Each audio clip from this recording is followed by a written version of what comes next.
মধ্যবিত্তদের সমস্যা হলো নিজের দিকে তাকালে পরিবার শেষ, আর পরিবারের দিকে তাকালে নিজে শেষ।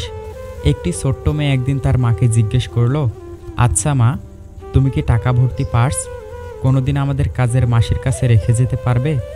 মা ঠোঁটে লিপস্টিক লাগাতে লাগাতে বলল, টাকা ভর্তি পার্স আর কাজের মাসির কাছে? কখনো না। তখন মেয়েটি বলল, তাহলে কোন বিশ্বাসে আমাকে রোজ তার কাছে রেখে যাও? জীবনের অর্ধেক কেটে যায় সার্টিফিকেট অর্জন করতে, বাকি জীবন কেটে যায় সার্টিফিকেটের ফটোকপি করতে করতে। বাবা হলেন একটি বাড়ির ছাদের ন্যায়, যে নিজে পড়ে সন্তানদের ছায়া দেয় কিন্তু মুখ ফুটে কিছু বলে না। খারাপ সময় জীবনে আসবেই, কিন্তু অপেক্ষা করতে শিখে গেলে ভালো সময় তোমার জীবনে আসবে। টাকার লোভ মানুষকে অন্ধ করে দেয়, আর ভালোবাসার লোভ মানুষকে নিঃস্ব করে দেয়। ভুল মানুষের মায়ায় জড়িয়ে গেলে না সেখানে আর থাকা যায়, না সহজে আর নিজেকে নিজের জায়গায় ফেরানো যায়। এভাবেই তো কিছু সম্পর্ক চিরতরে শেষ হয়ে যায়, কেউ সময় দেয় না আর কেউ সময় পায় না বলে। যতই মানুষ চিনবেন ততই প্রাণীদের প্রতি ভালোবাসা বেড়ে যাবে। যত্ন করে আগলে রাখলে সব কিছুই সুন্দর থাকে, হোক সেটা জিনিস বা সম্পর্ক। সবাই হাসি চায় কান্না ছাড়া, কিন্তু রংধনু কি আসে বৃষ্টি ছাড়া? পৃথিবীর সবচেয়ে ভয়ঙ্কর শত্রু হলো সেই মানুষগুলো যারা তোমার বন্ধু অথবা প্রতিবেশী হওয়ার ভান করে। যাকে তুমি সবচেয়ে বেশি বিশ্বাস করবে সেই তোমার জীবনের সবচেয়ে বড় ক্ষতি করবে। সময় থাকতে মানুষ চেনো। যে দুনিয়ায় আদি পিতা আদম হাওয়াকে শাস্তিস্বরূপ পাঠানো হয়েছে, সেখানে সুখ খোঁজাটা বোকামি ছাড়া আর কিছুই না। নারী এক অদ্ভুত জিনিস। তারা গরিব স্বামীর কাছে টাকা আর টাকাওয়ালা স্বামীর কাছে ভালোবাসা চায়। সাপ আর শোল মাছের মাঝে খুব বন্ধুত্ব, কিন্তু সাপ ছিল বেজায় অহংকারী, অহংকারের বশে সে কখনো ডানে কখনো বাঁয়ে এভাবে হেলে দুলে চলত। ভরা বর্ষায় দুই বন্ধু একদিন ঘুরতে বের হলো। সাপ তার স্বভাবসুলভ রাজকীয় ভঙ্গিতে ডানে বাঁয়ে হেলে দুলে চলতে লাগলো। এতে সাপের শোল মাছের সাথে চলতে সমস্যা হচ্ছিল। দুজনের চলার পথের প্রতিবন্ধকতা দূর করার জন্য শোল মাছ সাপকে বলল, বন্ধু, তুমি একটু সোজা হয়ে হাঁটলেই তো পারো। সাপ বলল, বন্ধু, যারা দেখতে নারী তার চলন বাঁকা, তুমি আসলে আমাকে দেখতে পারো না, তাই আমার চলন তোমার কাছে বাঁকা মনে হয়। শোল মাছ বলল, ব্যাপারটা আসলে তা নয়, তোমার বাঁকা চলার কারণে আমি তোমার পাশাপাশি হাঁটতে পারছি না। সাপ বলল, বাপদাদার 14 পুরুষ ধরে আমরা এভাবে চলে আসছি, আর তুমি আসছো আমাকে পথ চলা শেখাতে? একে তো শোল মাছের চেয়ে লম্বা বলে অহংকারে সাপের পা পড়ে গেল।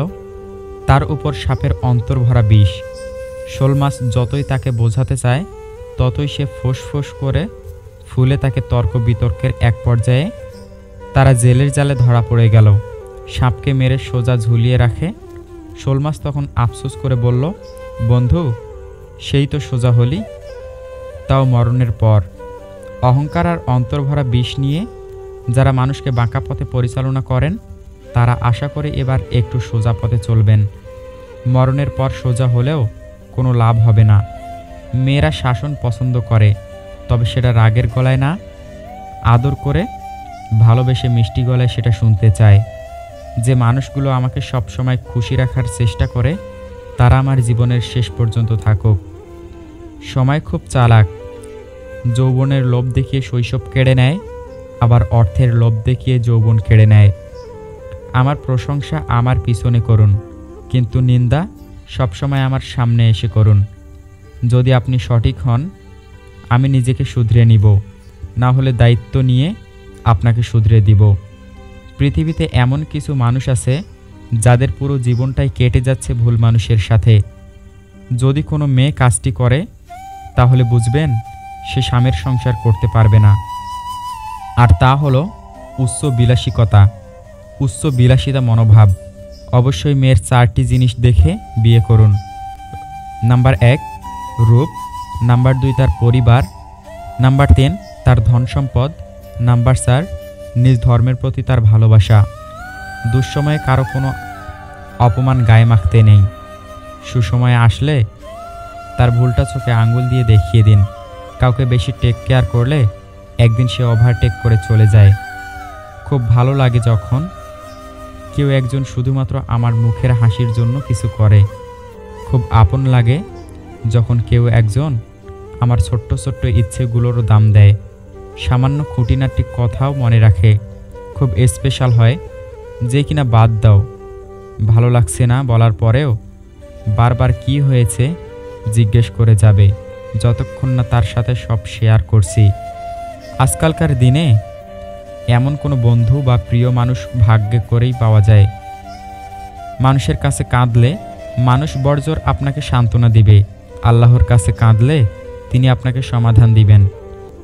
ভালোবাসা হলো একটা শক্তিশালী রাবার, যতক্ষণ দুজন টানতে থাকে ততক্ষণ তা বাড়তেই থাকে, আর যখন একজন ছেড়ে দেয় তখন অপরজন খুব জোরে আঘাত পায়। রক্তের সম্পর্ক থাকলেই আপন মানুষ হওয়া যায় না, বিপদের সময় যে পাশে থাকে সেই আপন মানুষ। তুমি যত কথা কম বলবে, রাগ কম দেখাবে, কেউ কিছু বললেও কানে কম শুনবে, ঝামেলা হলে ছেড়ে দেবে, অপমান করলে হেসে চলে আসবে, মানুষকে আপন কম ভাববে, যত লোকের কাছে বোকা মানুষ হবে তত সুখে থাকবে। যারা ভালোবাসা নিয়ে খেলা করে তারাই ভালোবাসা পায়, আর যারা মন থেকে সত্যিই ভালোবাসে তারা শুধু কষ্ট পায়। সম্পর্কটা তখনই সুন্দর হয়ে উঠবে যখন ভালোবাসার টানটা দুদিক থেকেই সমান থাকবে। যদি ভালোবাসার অভাব থাকে তাহলে মানুষটাকে ছেড়ে দাও, কিন্তু যোগ্যতার অভাবে কাউকে ছেড়ে দিও না, কেননা যোগ্যতার চেয়ে ভালোবাসার মূল্য অনেক বেশি। কেউ হেরে যায় বিশ্বাসে, কেউ হেরে যায় জীবনের নিঃশ্বাসে। বিশ্বাসে যে হারে সে জীবন্ত লাশ, নিঃশ্বাসে যে হারে সে ফিরবে না পৃথিবীতে আর। মানুষ কখনো অপ্রিয় হয় না, অপ্রিয় হয় তার আচরণগুলো।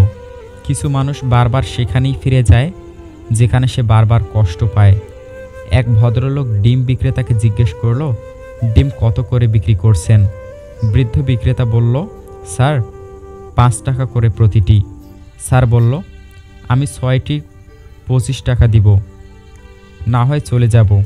বৃদ্ধ বিক্রেতাকে উত্তর দিল, আসেন স্যার, নিয়ে যান আপনার দামে, কারণ সারাদিন একটি ডিমও বিক্রি করতে পারিনি, আপনার মাধ্যমেই আজকের বিক্রি শুরু।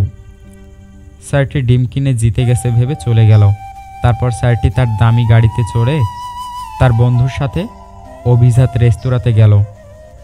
সেখানে সে আর তার বন্ধুরা তাদের পছন্দসই অনেক কিছু অর্ডার করলো, কিন্তু তারা যা অর্ডার দিল তা স্বল্প খেলো আর বেশিরভাগ রেখে দিল। তারপর সে বিল দিতে গেল, বিল আসলো 1400 টাকা। সে দিল 1500 টাকা এবং রেস্তোরাঁ মালিককে বলল বাকিটা রেখে দিতে। এ ব্যাপারটা রেস্তোরাঁ মালিকের কাছে খুবই স্বাভাবিক হতে পারে, কিন্তু দরিদ্র ডিম বিক্রেতার কাছে খুবই বেদনাময়। ইস্যুটা হচ্ছে, আমরা যখন হতদরিদ্র মানুষের কাছ থেকে কিছু কিনি, কেন আমরা দেখাই আমাদের ক্ষমতা কত, এবং তাদের কাছে কেন আমরা উদার হই যাদের ওই বদান্যতা মোটেও প্রয়োজন নেই। বিষয়টি নিয়ে আমরা একটু যদি চিন্তা করি তাহলে দেখতে পাই, যারা অভাবে থেকেও মানুষের কাছে হাত পেতে কিছু না নিয়ে কর্ম করে, পেটে কিছু খাবার দিতে চায়, আমরা কেন তাদের পারি না একটু বেশি মূল্য দিতে? ভদ্রতার চাদরে আসলে আমরা আমাদের মূল্যবোধকে হারিয়ে ফেলেছি। যখনই কোনো অসহায় বৃদ্ধ গরিব লোকের কাছ থেকে কিছু ক্রয় করি, গরিব লোকের কাছ থেকে কিছু ক্রয় করবেন, তখন তাকে মূল্যের চেয়ে একটু বেশি দিবেন। আসুন আমরাও নিজেদের বদলাতে চেষ্টা করি, সৃষ্টির সকল প্রাণীকে ভালোবাসতে শিখি, অসহায় মানুষকে আপন ভাবতে শিখি।